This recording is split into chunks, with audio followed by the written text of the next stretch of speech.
Welcome to another episode, everyone.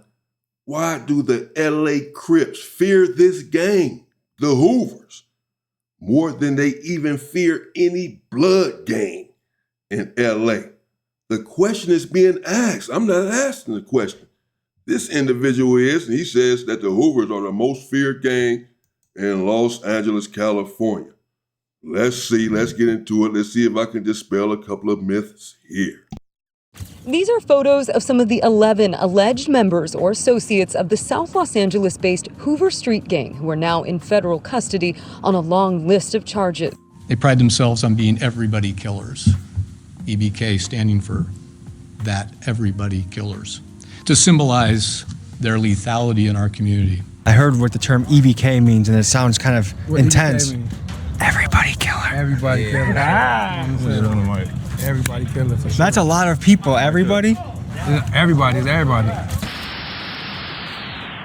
In the streets of South Los Angeles, everybody understands the long-standing war between the Crips and the Bloods. But there's one gang that puts more fear in Cripsets than any Blood ever could: the Hoover Criminals. They started off as Crips, then broke away and turned into something way more dangerous: an independent, cutthroat crew that lives by one rule: everybody killer. Just took a blue rag, put it down, said our C don't mean Crip, it mean criminal.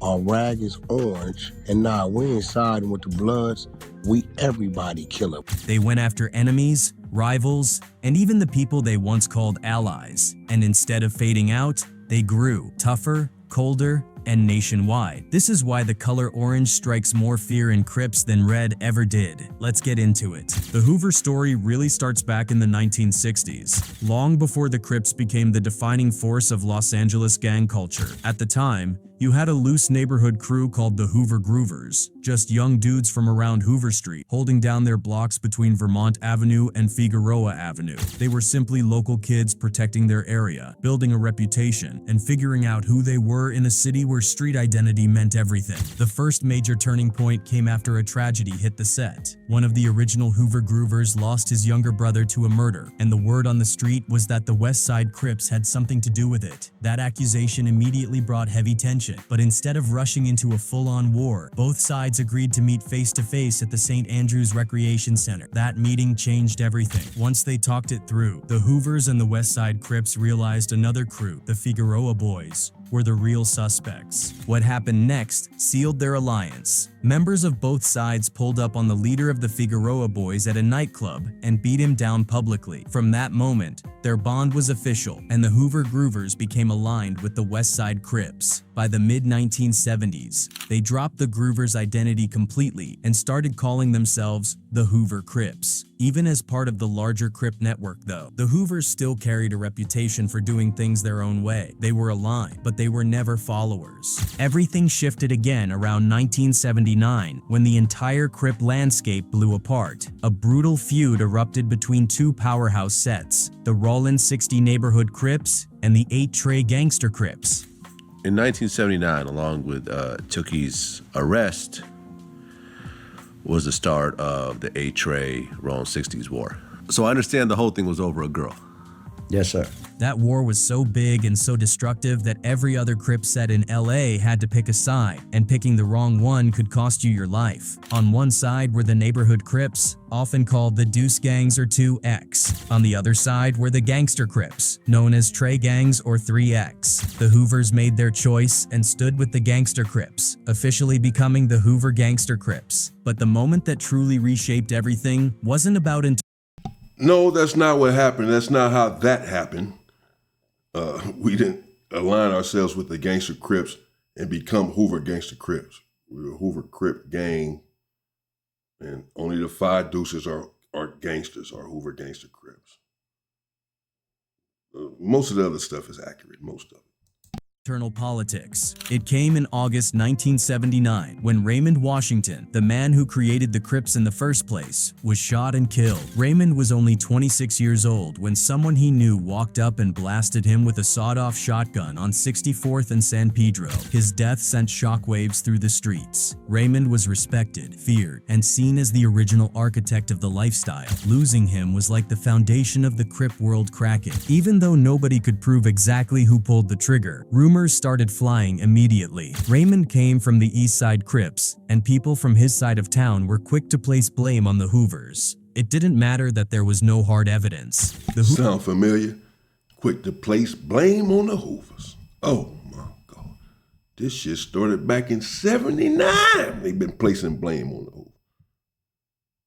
Yeah, this is true. The Hoovers have been accused of killing Raymond Washington, co-founder of the Crips, and this is part of the hatred, at least. Nothing's ever been proven. I don't know what the hell happened.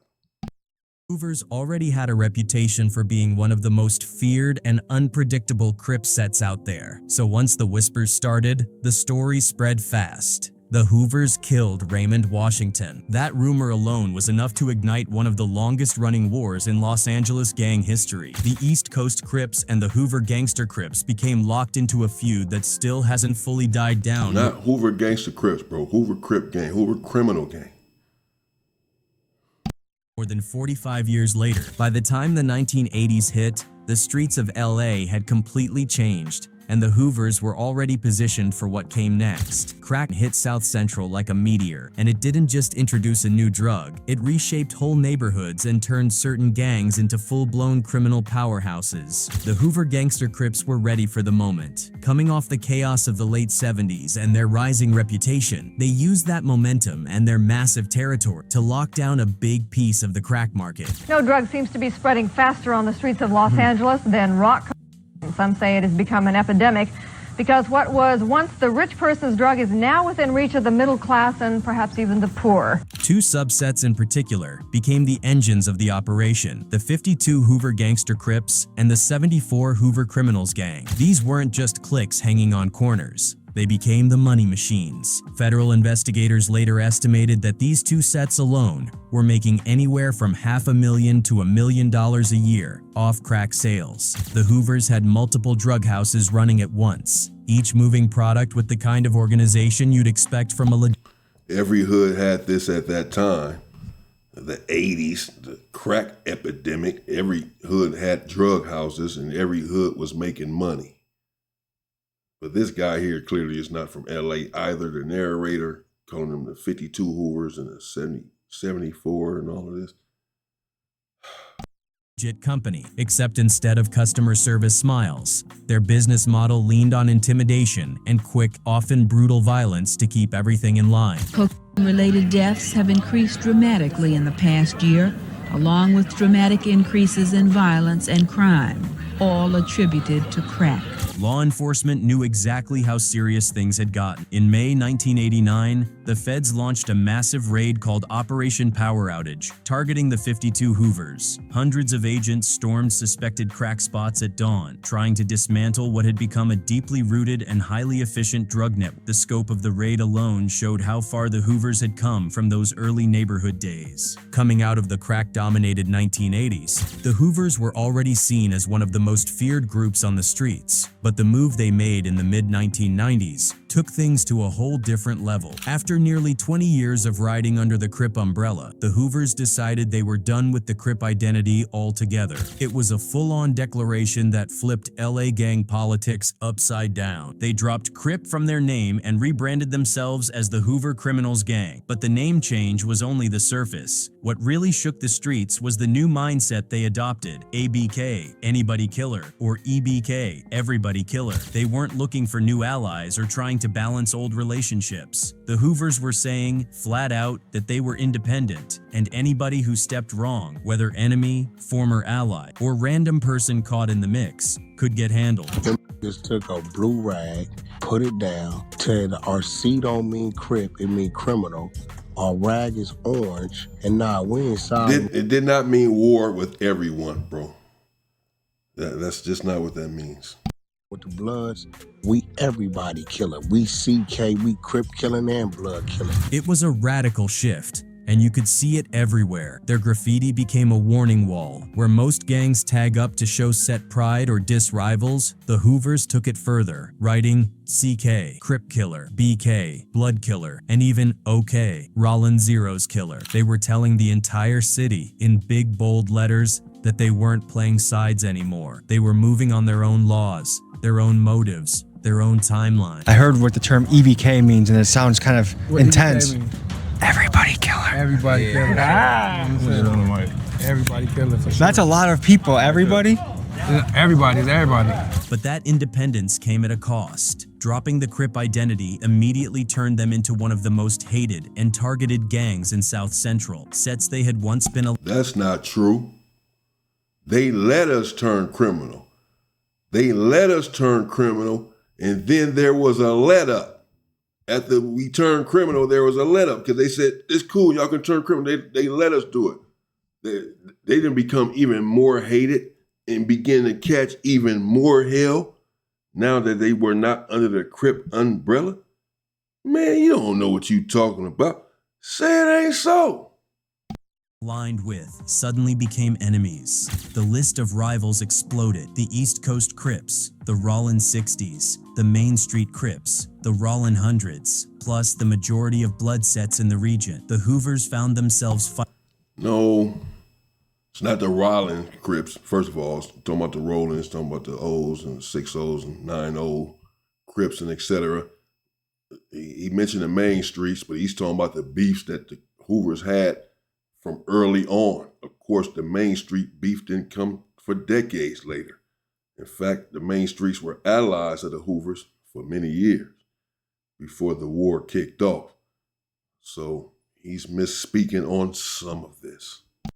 fighting on almost every side, surrounded by crews who considered them dangerous, unpredictable, and disloyal. Ironically, that isolation made them even more formidable. With no alliances to maintain and no political rules to follow, they had nothing to lose. Their ABK ideology turned them into one of the most aggressive and It's never been ABK. I've never heard of that.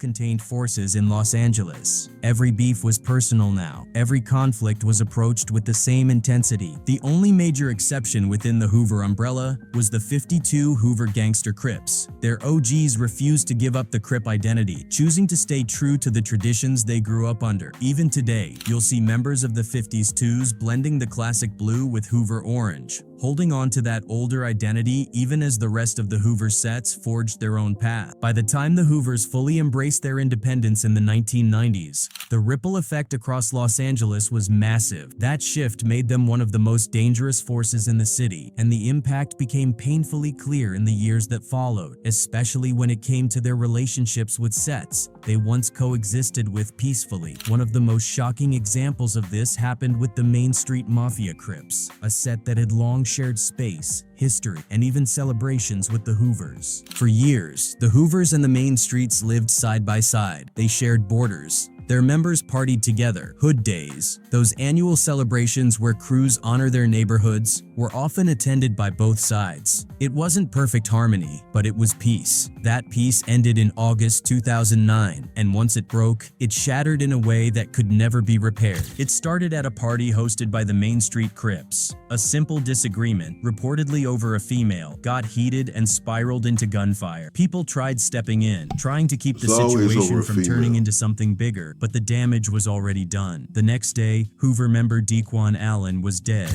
And this is where the story turns into one of the darkest chapters in the Hoover Main Street feud. Dequan, known as 4-Star or Touche, was only 13 years old. On August 16, 2009, he and his cousin were walking home from a swap meet, both dressed in Hoover colors, when they were approached by Christopher Thomas, a 21-year-old Main Street Mafia Crip. Thomas asked the question that every kid in gang territory fears. "Where you from?" Daquan answered honestly, 9-4 Hoover. That was it. Thomas pulled out a gun and shot the boy twice in the chest. Daquan collapsed and died. If there was any chance of peace left between the two gangs, that moment killed it. 3 days later, at a candlelight vigil held in Daquan's honor, a suspected Main Street member member walked right up to the crowd and opened fire on the mourners. The Hoover response came fast, and it came with precision. 9 days after Daquan's murder, on August 25th, a Hoover gunman walked straight into Main Street territory. He walked right into the heart of their turf and opened fire at close range, killing 29-year-old Drayvon James and 16-year-old Robert Nelson. Police called the killings up close and personal, the kind of execution-style murders that showed careful planning and a willingness to take extreme risks. That wasn't the end of it. The violence exploded, and within just 72 hours, 10 people were shot, 3 killed. What had once been a stable relationship had devolved into an all-out war, one fueled by grief, revenge, and years of simmering tension. But the Hoover history of long, brutal conflicts didn't stop there. One of the most infamous demonstrations of the Hoovers' willingness to engage in prolonged, systematic violence came during their feud with the Rollin 100's neighborhood Crips. This wasn't some new beef. This rivalry dated back decades, one of the original Crip-on-Crip wars. But by 2015, everything reached a breaking point. On July 17, 2015, respected Rollin 100 SOG Kenneth KP Peavy was ambushed and killed by 2 Hoover members. KP wasn't just anybody, he was a well-known figure, someone other gangs respected. His murder lit the fuse on a conflict that spilled far beyond LA's streets and onto social media. A security camera was rolling at 12:45 in the morning on Friday, July 17th, 2015, when a car rolled down the street with someone inside shooting at Kenneth Peavy. Shortly after KP's death, a challenge started circulating online under the hashtag 100 Days, 100 Nights. The rumor was that the Rollin 100s were planning to kill 100 Hoover affiliates in 100 days. Whether the challenge was official or just internet fuel didn't matter, the streets believed it, and the violence that followed proved that people were acting on it. Day 1 set the tone. On July 20th, just 3 days after KP's murder, a Rollin 100's member drove to 81st, and Hoover pulled up alongside 47-year-old Anthony Alonzo Cudger and shot him dead in his car. That killing opened the floodgates. Over the next several months, South Central looked like a literal war zone. Shootings happened day after day. Innocent people were caught in crossfire. Families avoided leaving their homes. Police patrols doubled, then tripled, but the violence kept coming. By the end of that period and the years that followed, over 60 people were killed along the Hoover corridor alone. The streets had seen gang wars before, but nothing as public. Yes, this is pretty accurate. I mean, of course, many of you already know about the war between the Hoovers and the Main Streets and what it kicked off over. I've spoken on it briefly before. And the war has been ongoing, and it has been a very dangerous and deadly war. And it did all start over a female, and many wars have started. Hell, just heard the A-Tray gangsters in the 60s shit started over a female. I mean, many people have lost their lives over this. Shout out to the females, I'm just saying. Sustained and relentless as this. This era cemented a harsh truth. When the Hoovers go to war, they commit to full-scale campaigns. After years of non-stop wars in Los Angeles, one thing became clear to anyone paying attention. The Hoover criminals weren't just a local problem anymore. By the late 80s and into the 90s, their reputation had grown so large and their violence so consistent that the threat of the Hoovers started to stretch far beyond South Central. And that's one of the main reasons traditional Crip sets fear them more deeply than almost any other enemy. With most gangs, leaving LA means putting distance between yourself and the conflict. But with the Hoovers, even relocation doesn't guarantee safety. Their influence followed people across the country, and in many cities, they built new empires of their own. One of the strongest examples of that expansion is what happened in Seattle during the height of the crack era. When LA was exploding with drug activity, gang members started moving product to fresh markets in other states. Around 1985 to 1986, a well-known Hoover figure, George Edward O.G. Peanut Hendricks, moved north and laid the foundation for the 74 Hoover Criminals gang in Seattle. What he built there was no small operation. By the the time OG Peanut was killed in 2012, shot in a fight with a blood member over a woman, he had turned the Seattle Hoovers into the biggest gang in the region, with an estimated 200 active members. They controlled the Rainier Valley, ran heavy drug operations, and quickly earned the same kind of feared reputation their LA home base was known for. Gang competition for drug millions has led two LA gangs, the Crips and the Bloods, to expand to the northwest, battling for turf in Seattle and Portland. Seattle police say that 7 people have been killed there this year in drug gang-related shootings. Portland, though, might be the clearest example of how far the Hoover name can spread. The city became home to what law enforcement called the most active LA gang offshoot outside of California. Multiple Hoover sets took root there, the 107s, the 74s, and the 102s, and they wasted no time bringing LA politics. There is no 102 Hoover. There is no 102 Hoover. There is no 102 Hoover. With them. Since 2002, Portland has seen a long-running. But the Hoovers did indeed develop in Portland, Oregon, and they are and were very deep out there, and and organized in a real serious gang out there in Portland, Seattle as well, and many other places. War between the Hoovers and the Rollin 60 neighborhood Crips, echoing the same kind of beef that shaped entire decades in South Central. Things got so bad that in 2019, federal prosecutors indicted several Hoover members in Portland for crimes linked to 3 murders. One case came out of something as wild as an illegal dogfight that turned into a shootout. A 74 Hoover member gunned down a Rollin 60's affiliate, and the retaliation killed the Hoover member's fiancée. The Hoovers, born in Los Angeles, have ties throughout the West Coast, some members calling Portland home since the 80s. 3 of those gang members are now facing federal racketeering and murder charges. They pride themselves on being everybody killers. Their reach didn't stop on the West Coast. The Hoovers pushed all the way across the country, embedding themselves on the East Coast as well. In Maryland, the 59 Hoover criminal gang formed a presence in Columbia, Howard County. Authorities first noticed signs of them back in 2011 after finding Hoover tags and materials inside the Howard County Detention Center. What followed was a massive investigation that took over a decade to fully crack open. In 2021, the leader of the 59 Hoovers, Jeremy Quentin Lewis, just 36 years old, was convicted of the first-degree murder of 21-year-old Jaden Ely. He got life without parole, plus another 100 years. 7 of his associates also pled guilty to different charges including robbery, gang activity, and assault, with sentences reaching up to 18 years. By the time the dust settled, it was clear the Hoover presence on the East Coast were deeply embedded and operating like a real criminal network. When you break down all these expansions, the politics behind the fear become obvious. Traditional Crips don't look at the Hoovers the same way they look at the Bloods or even long-standing rivals. The Hoover criminals pose a different kind of threat, one built on unpredictability, expansion, and the EVK mindset that doesn't follow normal gang logic. That's what makes them so feared. There's no system to negotiate with, no alliance to lean on, no universal rules to rely on, and their independence only made them more dangerous. When they dropped the Crip identity, they gave up all political backing within the Crip nation. They isolated them.